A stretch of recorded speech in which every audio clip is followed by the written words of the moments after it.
Dire « non » n'est pas un acte de refus. C'est un acte de liberté. Chaque fois que vous dites « oui » à quelque chose, vous dites « non » à autre chose. Oui à une réunion inutile, c'est non à votre temps de création. Oui à rendre service sans limite, c'est non à votre énergie et à vos priorités. Beaucoup de gens s'épuisent non pas parce qu'ils manquent de temps, mais parce qu'ils le dispersent dans des engagements non essentiels. Le problème, c'est que le mot « non » est perçu comme négatif. On a peur de décevoir, d'être jugé, ou de manquer une opportunité. Alors on dit « oui » par habitude, par gentillesse, par peur du conflit. Mais à force de dire « oui » à tout, on finit par dire « non » à soi-même. Le « non » est un argument que j'ai déjà utilisé dans des vidéos précédentes. Ici, je vais développer, détailler et traiter le sujet. Cette vidéo est une invitation à reprendre le contrôle, à comprendre pourquoi dire « non » est difficile, comment s'en libérer, et comment le faire avec respect, confiance et sérénité. Parce que dire « non » n'est pas égoïste. C'est l'un des plus grands actes d'amour-propre et d'efficacité. Partie 1. Pourquoi il est si difficile de dire « non » ? Dire « non » semble simple. 3 lettres, un mot. Et pourtant, c'est l'un des mots les plus difficiles à prononcer. Pourquoi ? Parce qu'il touche directement à notre besoin fondamental d'appartenance et de reconnaissance. Depuis notre enfance, on nous a appris à être gentils, à faire plaisir, à ne pas contrarier.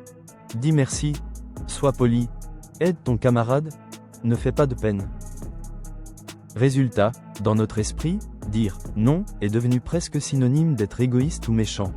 Nous avons associé le refus à la culpabilité. Mais en réalité, cette difficulté vient de mécanismes psychologiques profonds. Des mécanismes qui, à l'origine, servaient à notre survie.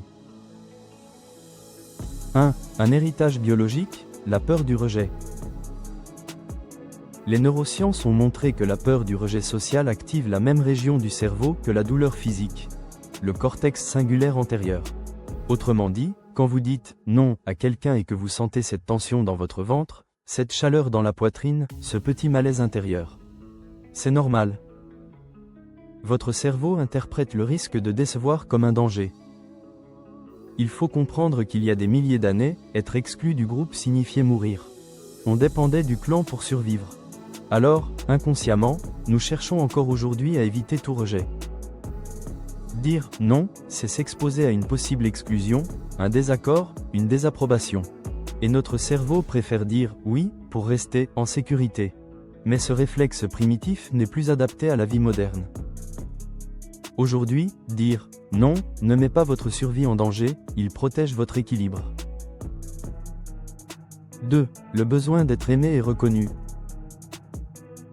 Au-delà de la peur du rejet, il y a ce que les psychologues appellent le besoin de reconnaissance. Nous aimons plaire, être appréciés, être vus comme fiables.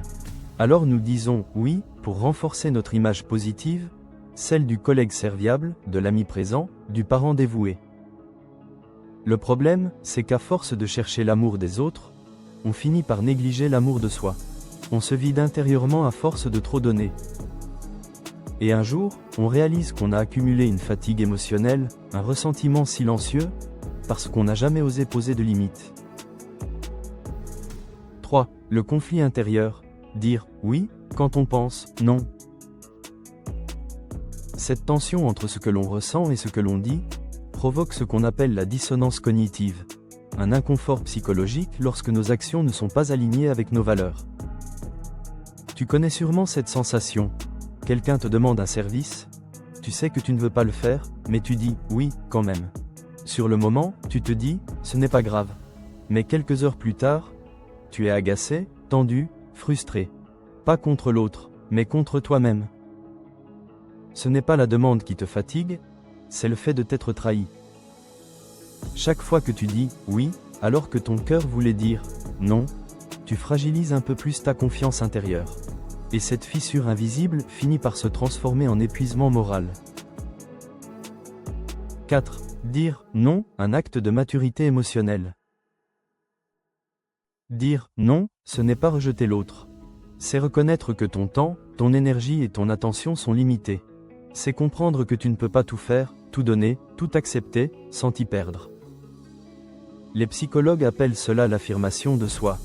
La capacité à exprimer ses besoins, ses limites et ses opinions tout en respectant l'autre. C'est une compétence clé du bien-être émotionnel, et elle se développe comme un muscle. Plus tu t'exerces à poser des limites claires, plus tu gagnes en confiance, et plus les autres te respectent pour cela. En résumé, si dire non est si difficile, ce n'est pas par faiblesse. C'est parce que ton cerveau veut te protéger du rejet, parce que ton cœur cherche à être aimé, et parce que ton éducation t'a appris à faire plaisir. Mais aujourd'hui, tu peux reprogrammer cela. Tu peux transformer ton non en un acte de respect, pas de refus. Un non qui dit « Je choisis de me respecter pour mieux te respecter ». Parce que dire non à ce qui te détourne, c'est dire oui à ta paix intérieure, à ton équilibre et à ton vrai potentiel. Partie 2. Les conséquences invisibles de dire oui à tout.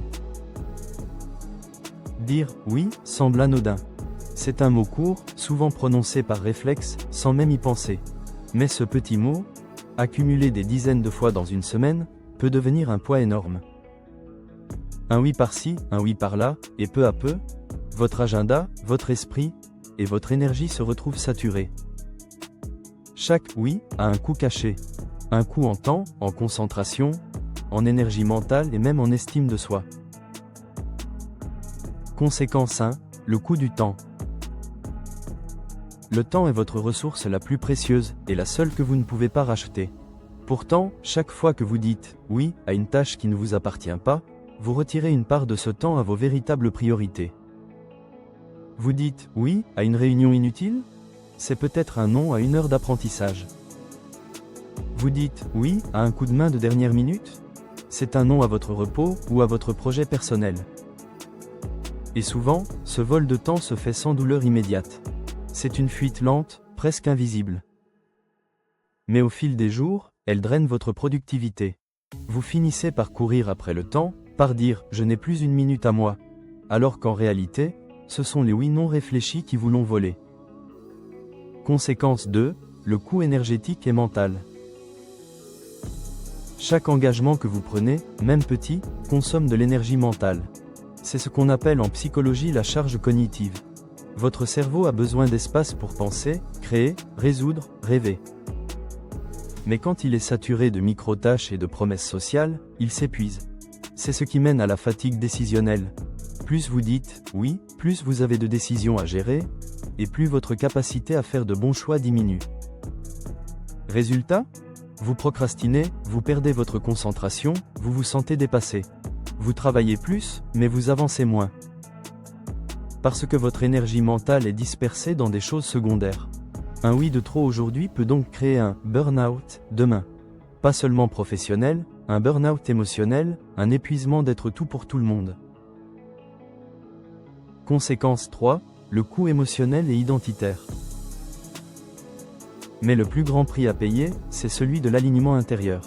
Chaque fois que vous dites « oui », alors que vous pensez « non », vous envoyez un message silencieux à votre inconscient. Ce que je veux ne compte pas. Et ce message, répété jour après jour, finit par miner votre estime de vous. Vous commencez à douter de vos propres besoins, à avoir peur d'imposer vos limites. Et vous finissez par vous oublier dans le regard des autres. C'est un cercle vicieux. Plus vous dites « oui », plus on vous sollicite. Et plus on vous sollicite, plus vous vous épuisez. Or, la psychologie de la motivation montre une vérité simple. On ne peut pas nourrir les autres quand on a soi-même le réservoir vide. Dire « non », ce n'est pas rejeter. C'est se préserver pour mieux donner. C'est choisir la qualité plutôt que la quantité, le respect plutôt que la dispersion. En résumé, chaque « oui » pèse sur votre temps. Chaque « oui » consomme votre énergie. Et chaque « oui » contre votre volonté érode votre confiance. Apprendre à dire « non », c'est retrouver votre espace mental, votre paix intérieure et votre pouvoir de décision. C'est passer d'une vie subie à une vie choisie. Parce qu'en vérité, dire « oui » à tout, c'est dire « non » à soi-même. Mais dire « non » avec conscience, c'est dire « oui » à ce qui compte vraiment. Partie 3. Histoire vraie de Steve Jobs, le génie du « non ». En 1997, lorsqu'il est revenu chez Apple, Steve Jobs a trouvé une entreprise en désordre. Des dizaines de produits, des projets dans tous les sens, et aucune clarté. Son premier acte n'a pas été de créer un nouveau produit, mais de dire « non » à presque tout. Il a réuni ses équipes et a barré la majorité des projets. De 350 produits, il est passé à 10. L'innovation, disait-il, c'est dire non à 1000 choses. Ce n'était pas du mépris, c'était de la discipline stratégique. Jobs savait que le génie ne réside pas dans la quantité, mais dans la clarté de la vision. Chaque « non » qu'il posait renforçait le pouvoir de ses « oui ». Le résultat ? Quelques années plus tard, l'iMac, l'iPod, l'iPhone. Une des plus grandes réussites industrielles et créatives de notre époque. Mais ce principe ne s'applique pas qu'à l'entrepreneuriat. Dans la vie personnelle aussi, votre clarté dépend de vos refus. Apprendre à dire « non », c'est créer de l'espace pour le meilleur de vous-même. Steve Jobs disait « Les gens pensent que se concentrer, c'est dire oui à ce sur quoi on veut se concentrer. Mais ce n'est pas ça. Se concentrer, c'est dire non aux centaines d'autres bonnes idées. » Voilà la leçon. Chaque « non » bien placé construit votre réussite. Partie 4 : les clés psychologiques et pratiques pour apprendre à dire « non ». Dire « non » ne s'improvise pas. C'est une compétence émotionnelle qui s'apprend. Voici 5 clés essentielles pour maîtriser cet art avec respect et confiance. Clé numéro 1. Clarifiez vos priorités. Vous ne pouvez pas savoir à quoi dire « non » si vous ne savez pas à quoi dire « oui ». Faites la liste de vos 3 priorités majeures du moment. Tout ce qui ne contribue pas directement à ces objectifs est probablement secondaire. Exercice. Notez vos 3 grands oui de la semaine. Ensuite, chaque fois qu'une demande arrive, demandez-vous « Est-ce que cela sert un de mes grands oui ?» Si la réponse est non, votre décision est claire. Clé numéro 2. Remplacez la culpabilité par la clarté. La culpabilité est normale, elle vient du conditionnement social. Mais dites-vous bien que refuser une demande n'est pas refuser une personne. Vous pouvez dire non à la tâche tout en respectant la relation. Exemple. J'aimerais pouvoir t'aider, mais je ne peux pas m'engager pleinement cette fois. Je préfère te dire non maintenant plutôt que de mal faire les choses. C'est un non ferme mais bienveillant. Vous protégez votre énergie sans blesser l'autre. Clé numéro 3. Utilisez le pouvoir du non différé.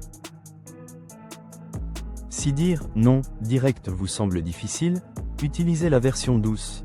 Laisse-moi vérifier et je te redis. Je te réponds demain. Cela crée un espace pour réfléchir, au lieu de céder sous la pression. Souvent, avec un peu de recul, la réponse devient évidente. Clé numéro 4. Apprenez à tolérer le malaise.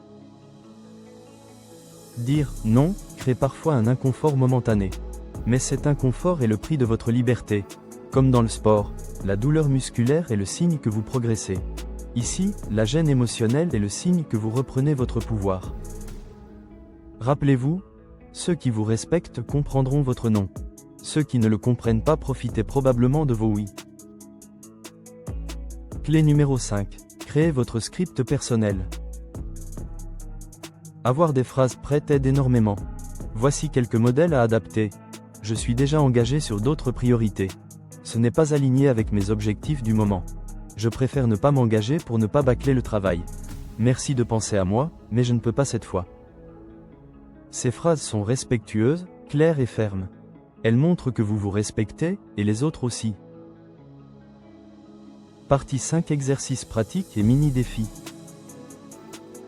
Maintenant passons à l'action. Il faut s'exercer. Maintenant passons à l'action. Il faut s'exercer. Pendant 3 jours, notez chaque fois que vous dites « oui » à une demande. Puis, évaluez. Était-ce vraiment nécessaire ? Était-ce aligné avec mes priorités ? Aurais-je préféré dire non ? Cet exercice révèle à quel point nous disons « oui » machinalement. Exercice 2. Le « non » d'entraînement.